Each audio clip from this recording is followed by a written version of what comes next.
Assalamualaikum warahmatullahi wabarakatuh. I am Dr. Aqli. Today I would like um, to give a online lecture about um, the last topic in the Muamalat, the integration of Aqli and Naqli. The topic that we'll be discussing today is expanding our business, which is the last chapter of the book entitled Muamalat, the integration of Aqli and Naqli. So our learning objective today, we have four learning objectives. The first one is to explain the alternative that can be used to expand the business. What would be the alternatives, okay, that can be used to expand the business? And then number two, to describe how capital budgeting can be used to evaluate investment, whether you want to pursue for that investment or you want to just find another investment. So we will use the capital budgeting, and then to explain the purpose of merger and also acquisition, process and also the benefits. And lastly is actually to explain how business can have an effective short-term asset management. So this will be discussed in this video. Hopefully we can benefit the discussion today, and we have a better understanding about how to expand our business. So basically, a bit on the introduction here. So the objective of the, what we call it, conventional business is to maximize shareholders' wealth, while in Islamic business is the goal is not to maximize only the shareholders' wealth, but to have a just profit, whereby they want to actually to have to maximize falah. Falah is actually the success in the world and also the hereafter. So it's a bit different as compared to the conventional business. So Islamic business normally think about the society at large, and also what would be beneficial to the society. And even though it's actually a bit different in terms of this philosophy, however, we can actually adapt the capital budgeting, for example, in order for us to make some evaluation about the whether the project is actually uh, viable or not. But we do need to put some more ingredients to it. So probably we will put some what I call it, the elements of sustainability, elements of humanity, and so on in making our decision.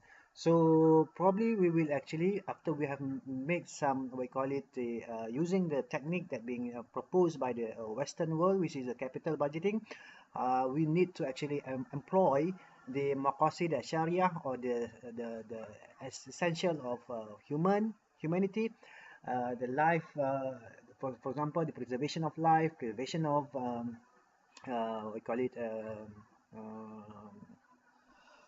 intellect, preservation of religion, faith, preservation of um, offsprings, and also preservation of wealth. So we will actually do a bit of about the discussion, but I will not go into the details about the how to actually to incorporate the elements of maqasid in our decision making. That will be actually be explained in another video, because it needs some further explanation on how actually we can do that. So one of the method is to have a good investment plan in expanding, sorry for the typo, expanding business. Investment plays a major role. So other alternative can be done is through merger and acquisition. Now let's look at the investment decision here. For example, we look at companies venturing outside Malaysia. For example, Tabung Haji, they went to Indonesia. CMB Bank, they went to a lot of Asian countries. And Asia, they expand to Indonesia, they expand to Thailand, they expand to India, they expand to China. Felda, FGV, they expand to Indonesia, and so on. So these are some of the companies that actually venture outside of Malaysia. They expand their business not only in the local context, but they also expand the business in other countries. So because they see there are opportunities in investing in other countries, so that's why they expand their business there.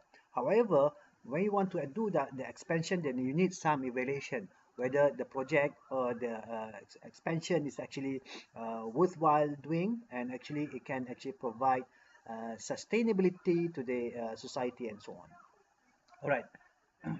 uh, we look at the classification of capital expenditure.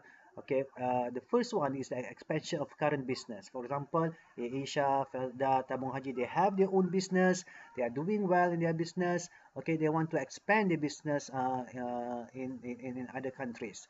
Right, so they want to expand the current business, or they want to develop new business. For example, Proton and Honda, they want to develop a new business. Now let's look at Proton, for example. They have just actually merged with they have merged with a company from China, Geely, and they want to develop new business in the new market, in the China market, and so on. And that is one of example of developing a new business. Or maybe investment in assets, for example, from labor intensive to technology intensive. So they want to change how they operate in the normal way. They want to, for example, they are using more labor intensive, that they want to change to what towards to more technological intensive, especially when we are actually looking at the 4.0 industrial revolution, 4.0 IR, whereby many of the, what we call it, labor intensive industry will be changed toward the technological intensive industry. All right. So now let's look at the capital budgeting. So once you want to do some expansion, whether you want to expand your current business, or you want to expand to a new business, or you want to expand to have like a more technological intensive business. So basically you need to evaluate whether the company the project is actually can be profitable to the company, and also can provide benefit to the society. So basically, we can use capital budgeting. So capital budgeting is required as a managerial tool. So one duty of a financial manager is to actually to choose investment with satisfactory cash flows and rate of return. So therefore, a financial manager must be able to decide whether an investment is worth undertaking, and be able to choose intelligently between two or more alternatives through evaluating and also comparing before selecting the project. So this involved with decision making. This involved with making money. This is also involved with whether we are actually making a contribution to the society at large. Okay, for example.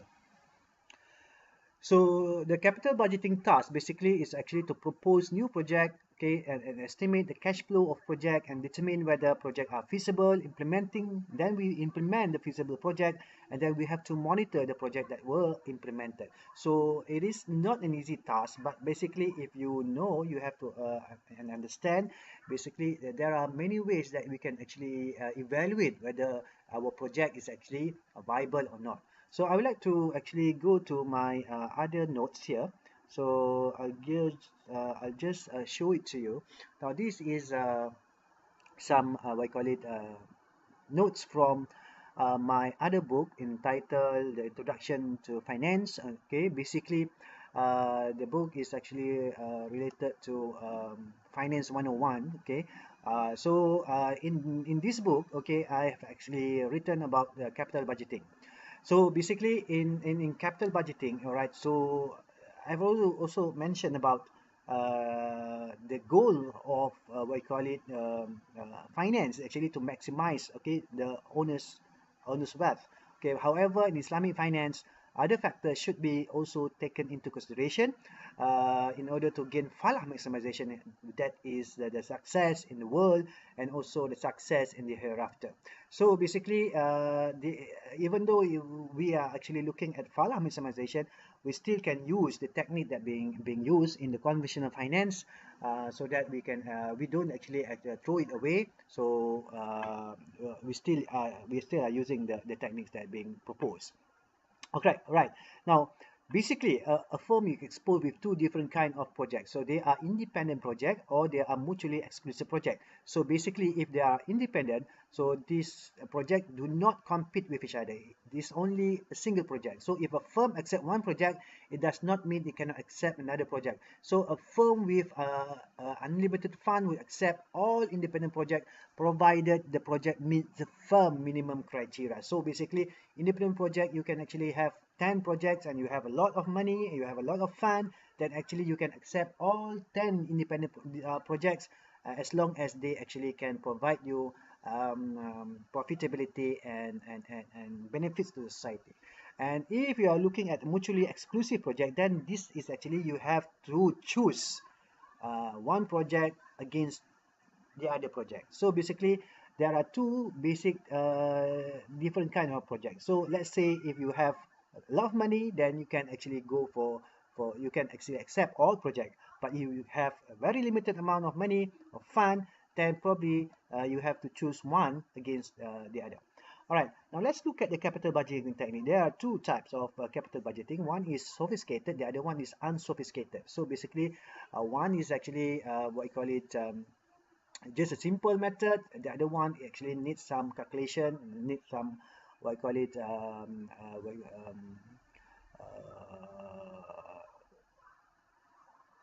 number crunching to get to the decision. Okay, let's look at the unsophisticated. We have the average rate of return, payback period, profitability index.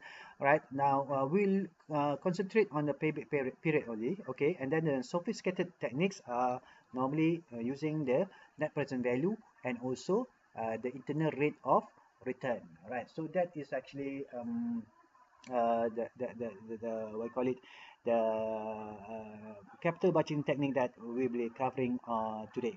All right, let's look at the first one, which is the payback period. The payback period is very simple. You take all the initial investment. So this is initial investment. Then you forecast. Okay, this is the forecast annual cash flow. Then you divide by the annual cash flow. Then you can get the payback period in terms of years. Okay, for example here, you have two projects. Okay, you have two projects. So the acceptance rejection criteria is basically if the payback period is lesser, right, than the maximum acceptable payback period, then you accept.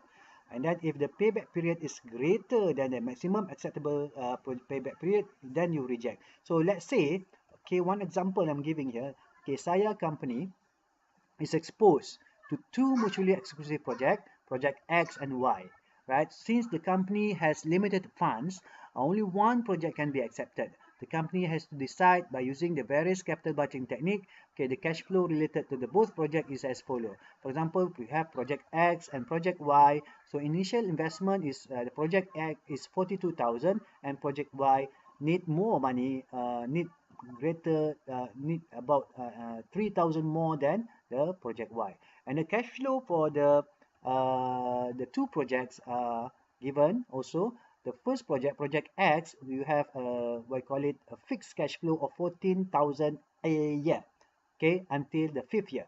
However, for the project Y, you have a different cash flow, 28,000 in the first year, 12,000 in the second year, and the 10,000 in the rest of the years. All right. Now, how to calculate? Okay, so using the formula that I've given before. So basically, project X, for example, the payback period for project X. So you take your initial investment, you divide by the annual cash flow. So your what call it, the initial investment is 42,000. Then you divide by 14,000. This is the annual cash flow. So you get 3 years payback period. So basically, it's just stating that your initial investment of 42,000 can be, you can get back your investment within 3 years. So that 3 years is your payback period.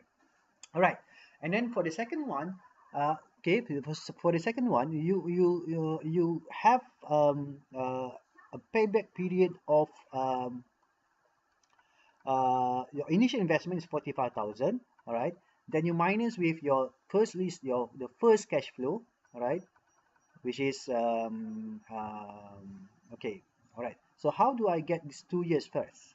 All right, so these 2 years plus with the 45,000 minus 28,000 plus 12,000 divide by 10,000. Why is it we have to do that? Because the cash flow is not the same. Okay, cash flow is not the same.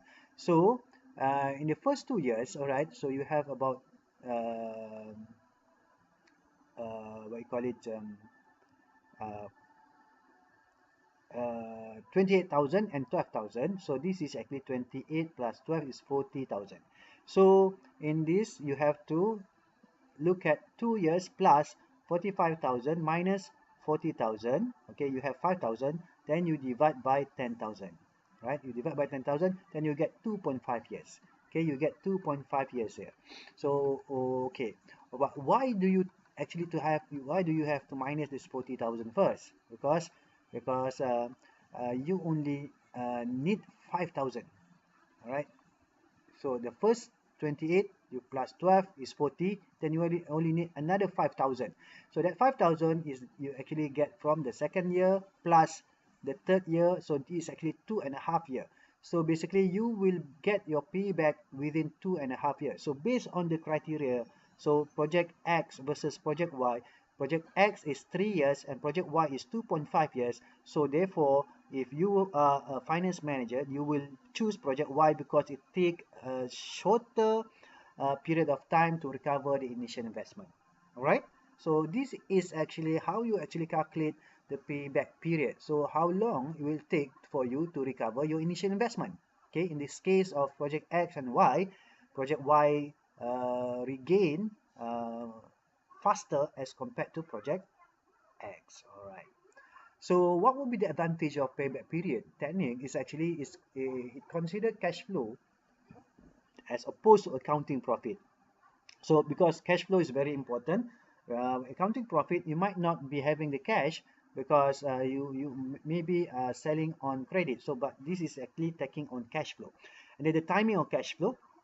Okay, greater cash flow in the beginning of the years is preferred. Okay, and then where firm have cash flow problem is useful to determining where limited funds can be applied to the best advantage. But the disadvantage of payback period is does not recognize cash flow after payback is reached. So some project bring late cash flow, and also it does not take into account the risk of project future cash flow. Future returns may be less. So these are the advantages and disadvantages of payback period. So this is a simple, unsophisticated method. Now let's look at a more sophisticated method, which is using the net present value. Now, the net present value is actually a sophisticated capital budgeting technique found by subtracting a project initial investment from the present value of its cash flow. So we still are using cash flows, but we have to take into consideration the present value, right? So we are taking all the future cash flow and then discount it into the present value, which is today.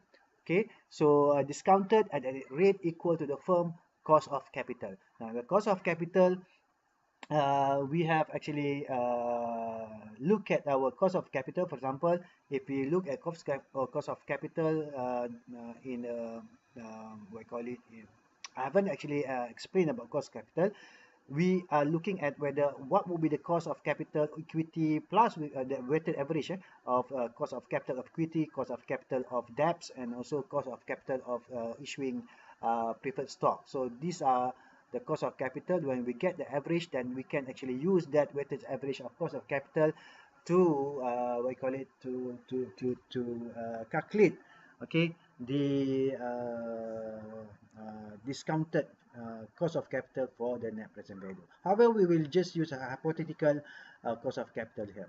Now let's look at the formula that will be given here. So the formula is the net present value is equal to the summation of the future cash flow, okay, and discount it at the K is the cost of capital, and T is the number of years, then you have to minus with the initial outlay.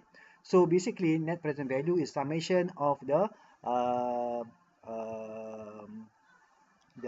what I call it the discounted future cash flows at the year of N, then you minus initial outlay. So you will accept, okay, or reject, okay, the what I call it the project if the NPV is greater than 0, and reject if the NPV is lesser than 0.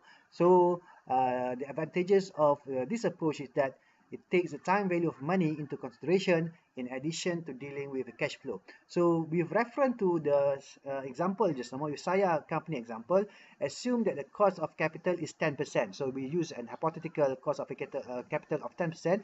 So we will just calculate the NPV for X is actually you discount the net cash flow, which is 14,000 at the rate of cost of capital of 10%, and N is 5, then you minus with the cash flow year 0, the initial outlay, right? Initial outlay, so I just change this to initial outlay. All right, so then we'll get 14,000 you multiply with 3.7908. So where do we get this number? Okay, this number can be obtained from the present value interest factor annuity table. Okay, present value interest factor annuity table, or you can actually calculate it by using the formula which is given just now, which is you take the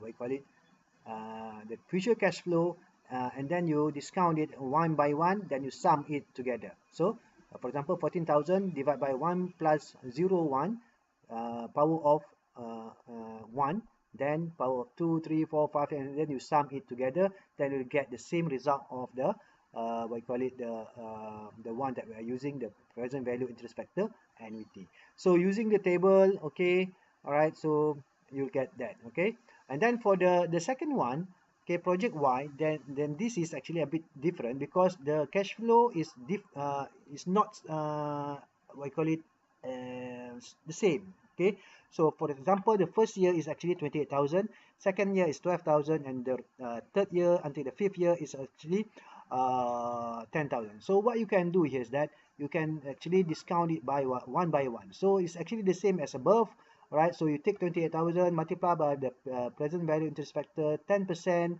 and then at 0.1%.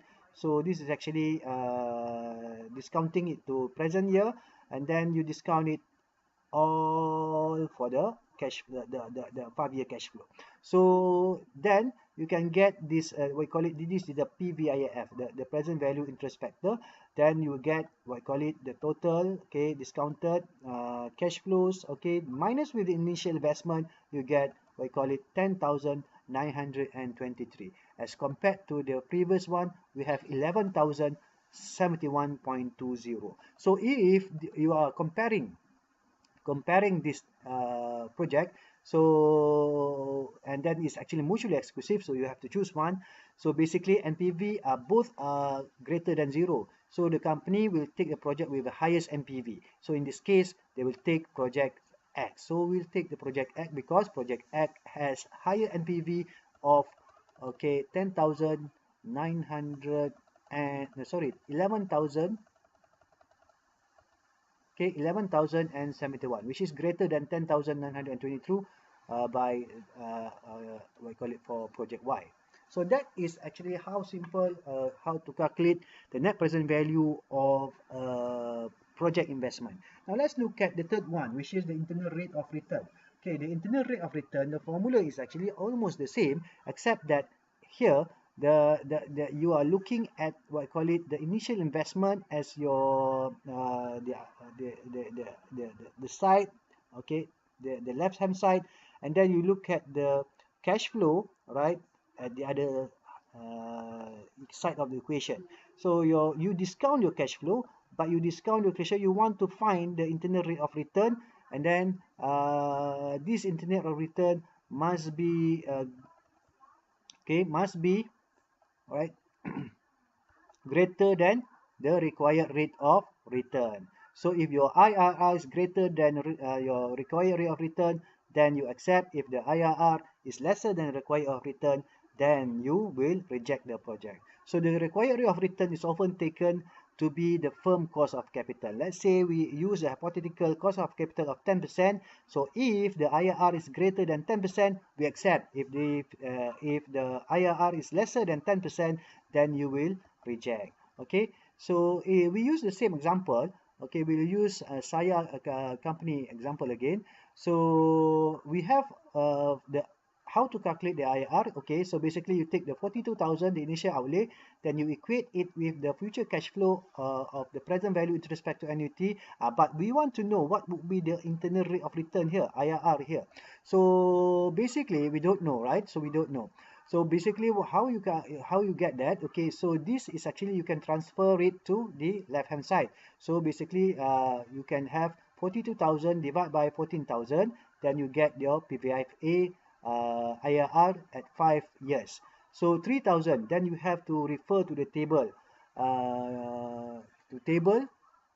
and then so we look at the IRR is actually between 18 and 20. 18 and 20%. So how to get the exact figure? So we have to use interpolation. So we have to use interpolation here. So it's a bit complicated, but if you are using what you call it a calculator, financial calculator, you can get the IRR directly, okay, from the financial calculator. Now let's look at the how we want to use interpolation here. So let's say 18%, okay, is equivalent to what you call it 3.172, and then IRR is 3, and then 20 is 2.990. So how you get this? Okay, you basically you take 18% plus with 0.1272 divided by 0.1366, you multiply with 2%, then you get we call it 18 plus 1.86%. So it's actually 19.86%. So IRR is actually 19.86%. So basically, if you look at this IRR, this is greater than the cost of capital of 10%. Now let's look at the table for the project Y. So project Y, I will just actually skip, okay, this calculation here. So what we look at is actually the result, okay. So the result is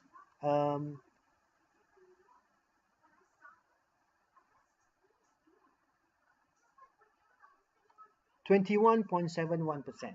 So since the both projects have IRR greater than 10%, so the company will accept the project with the highest IRR, that is project Y. So using the NPV, you choose project X, but using the IRR, you choose project Y. So it depending what would be your preference, whether you want to use the net present value or you want to use the internal rate of return. So with that, I will just actually continue on to the lecture on what you call it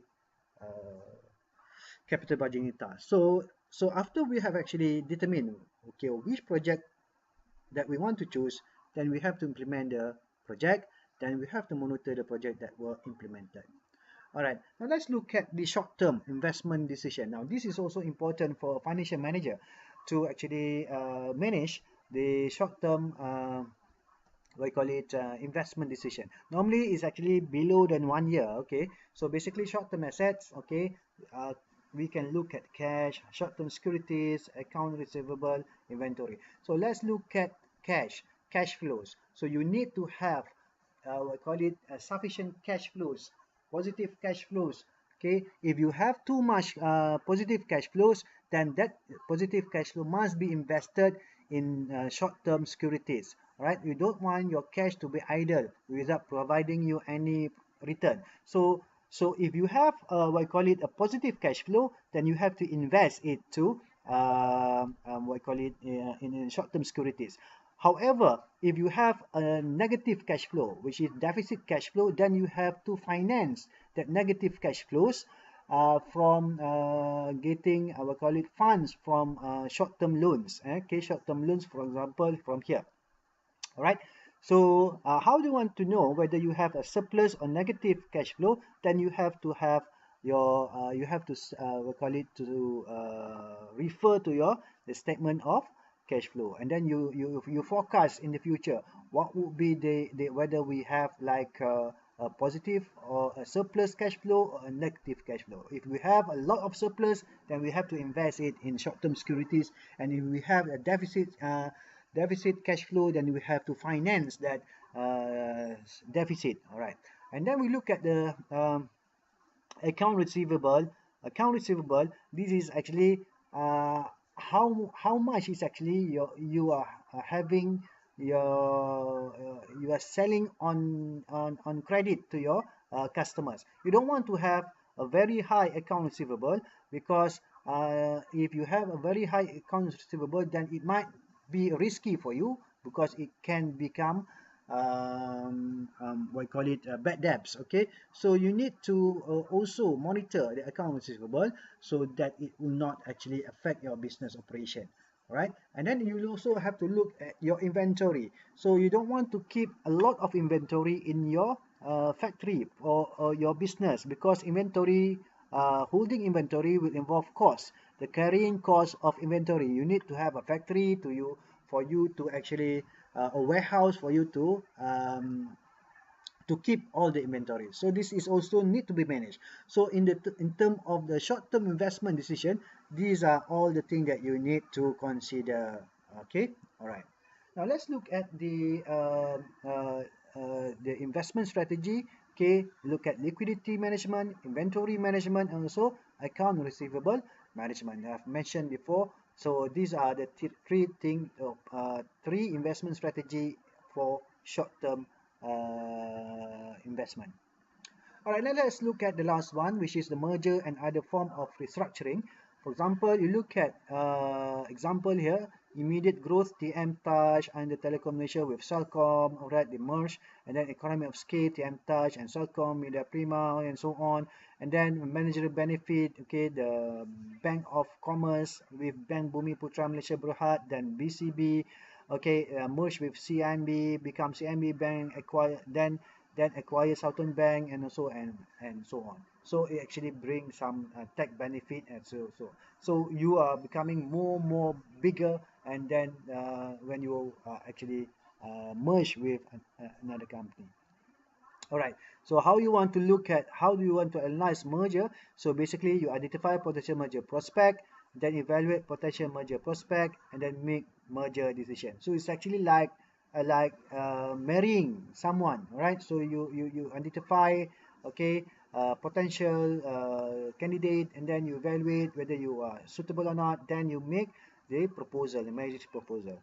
All right, so the merger procedure, basically you look at the financing of merger. So how are we going to actually merge, and then you look at the tender offer, integrating the business, and then you look at the post-merger evaluation. Now there are a lot of things that you have to understand about merger, right? So basically uh, I'm not going to actually explain it to you. You might want to do some research, okay, how do actually merger procedures can actually be done. It is actually a very lengthy process, and the cost is also is not cheap.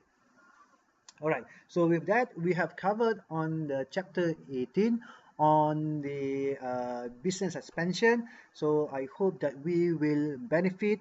Okay, we gain some knowledge, and then we can apply what we have learned from chapter 1 until chapter 18.